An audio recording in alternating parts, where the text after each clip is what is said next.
Democrats over in the US are curiously quiet about the fact that they seem to have chosen somebody who is really health-wise questionably fit for that office. He's hopeless, just hopeless. Yeah, I suspect he's the worst president the US has had. I think so.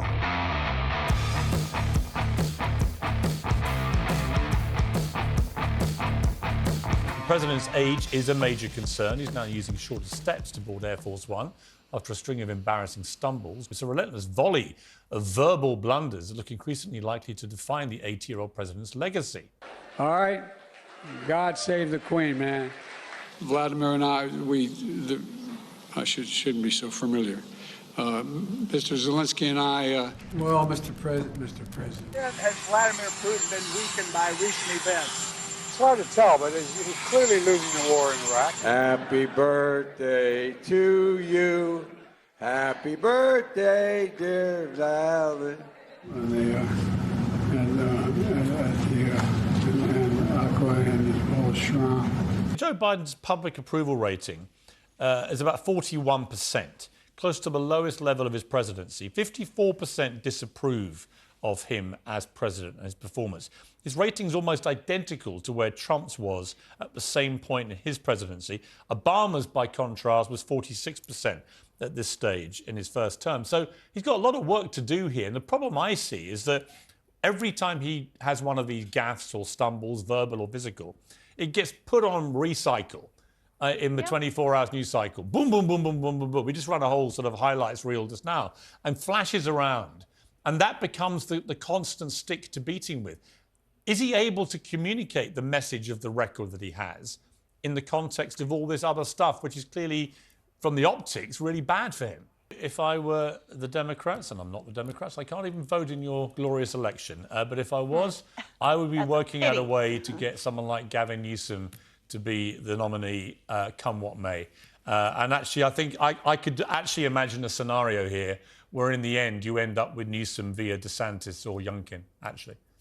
I mean, I might be losing my marbles, but I do think that in the end may be what happens, and we don't end up with the rematch everyone doesn't want to have. But how does he think there's 9 wonders of the world? He's added 2. Don't know. He forgot the name of the island that was on fire. Right. Well, when he was first asked about it, he said no comment. There's people dead. They're going, you know, he's hopeless, just hopeless. Yeah, I suspect he's the worst president the US has had. I think so. I think so. There are a few runners and riders for that. Buchanan wasn't terribly good, I suspect. No. But he's got to be up there. He's got to be up there. He can't speak. You know, it's ridiculous. No, he can't speak, and he's quite malevolent. Oh, he's not a pleasant guy. People paint him as this kind of grandfatherly, you know, old sort of Democrat, but he really isn't. No, and there's a bit of corruption lurking in there as well. There is a stench, yeah. With his charming son Hunter. It was a story which people didn't report because Twitter and Facebook and all those places closed down any mention of it. Incredible. It's a disgrace. The reason he is in the White House is because of a concerted campaign by the American media, both the social media countries, the high-tech companies, and indeed the newspapers and TV, to swing the election. It was absolutely naked. It was the sort of thing which I suspect you will see in our country one of these days. Yeah, I wouldn't be at all surprised. You know, he's just not all there, is he, the poor old guy? And he's the President of the United States. Mike and I were discussing, there's a funny story, that Joe Biden, the staff in the White House are terrified of him because he's got a hair trigger temper and he keeps swearing. He's got apparently really foul mouth, shouting people out.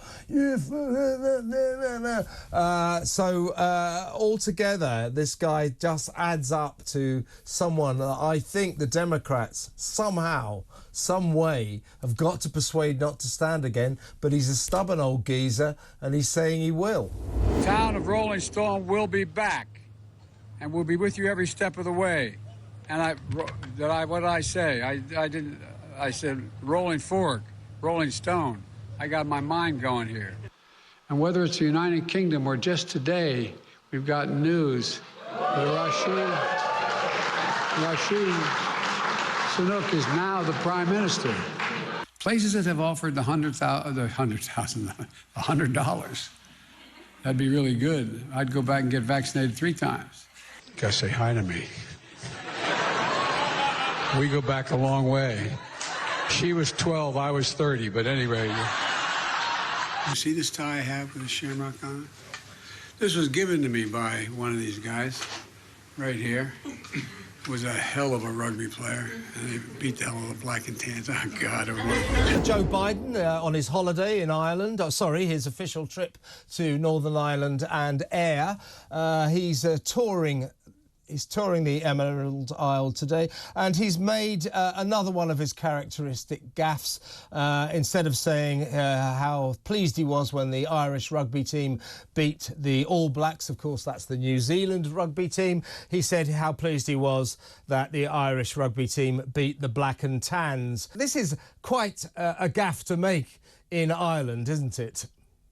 I mean, head in hands, absolute head in hands. When I saw the headline, I initially mistook the headline where it said that Biden had made a gaffe about the black and tans. I thought it said he'd made a gaffe about black and trans. And I was thinking, I was quite hopeful. I was thinking, wow, has Biden gone really politically incorrect? Has he had one of his many senior moments and started, insulting black and trans people? But no, this is all about his mistaken attempts to name the New Zealand All Blacks. I mean, I don't know anything about rugby, but I do know the All Blacks are not called the Black and Tans. It's just a succession of, foot in mouth moments for the president. I think the optics of this visit have been pretty dire. I think Downing Street will not be very happy at all. That's putting it mildly, about some of the images that came out of yesterday. Honestly, I don't think that the president recognised Rishi Sunak when he got off Air Force One. I think he thought that Sunak was some kind of junior aide and rather dismissively swiped him aside. So the sooner the president gets back to the US, the better. I don't think his presence does anything great for all the very difficult issues that are still to be resolved. The DUP have made it very clear they're underwhelmed, to say the least. And what a pity he didn't choose instead to come to the much more diplomatically safe option and attended the coronation.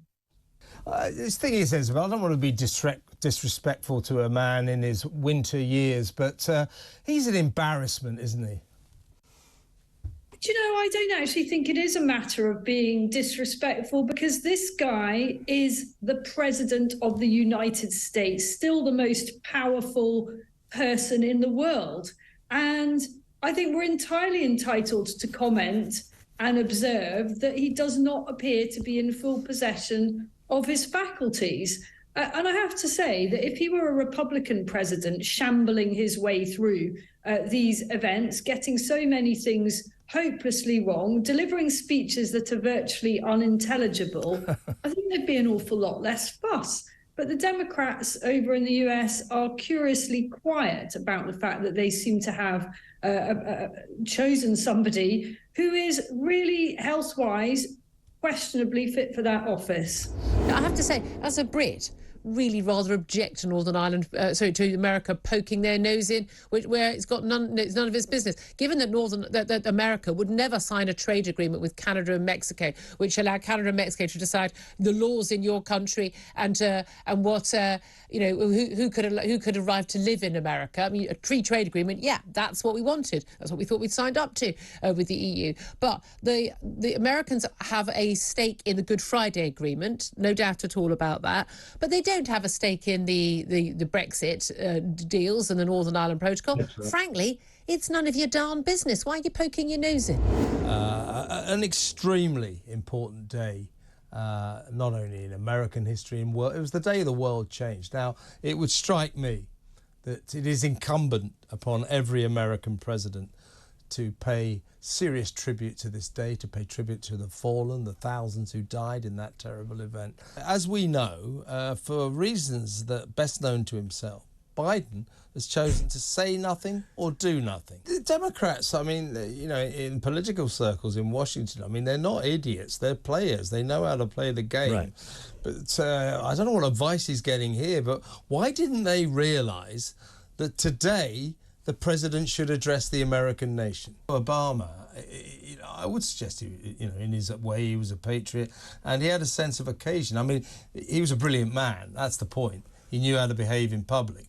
He knew how to be the American president, and this would not have happened under his watch. Biden should have been told about royal protocol, but I kind of think when we all go, they broke royal protocol. If somebody said to me, you broke royal protocol, I said, well, it's the royals protocol, it's not mine. You know, it's rather arrogant of them to assume we all have to... I am the president of the United States. You know? If I want to give you a little back slap, I'll give you a little back slap. Exactly. Like, they're both heads of state, which makes them equal, right? So why should one overrule the other? Well, I quite one's like more the fact democratic than the other. Yeah, arguably. I quite like the fact that he galloped ahead at the inspection. Yeah, right, inspected all those, looked at all those, yeah. It was one of the rare moments where his legs worked properly. He couldn't stop. I know, it's not his worst blunder. No, I don't even think it really qualifies. So far, he's remained vertical, so... So let's look for the positives. A triumph of positivity. Look on the bright side, bless. If he's told before, obviously he would have been told beforehand, this is what you're supposed to do, etc., etc., and then he's just completely been like, nah. But he wouldn't have heard it. He might have forgotten it. Come on. Well, you know, last week he was recorded at a function in Washington. He turned up with his big entourage and all his aides there, and they arrived into this reception, and he went, "Why am I here?" Kevin, you're like that every night.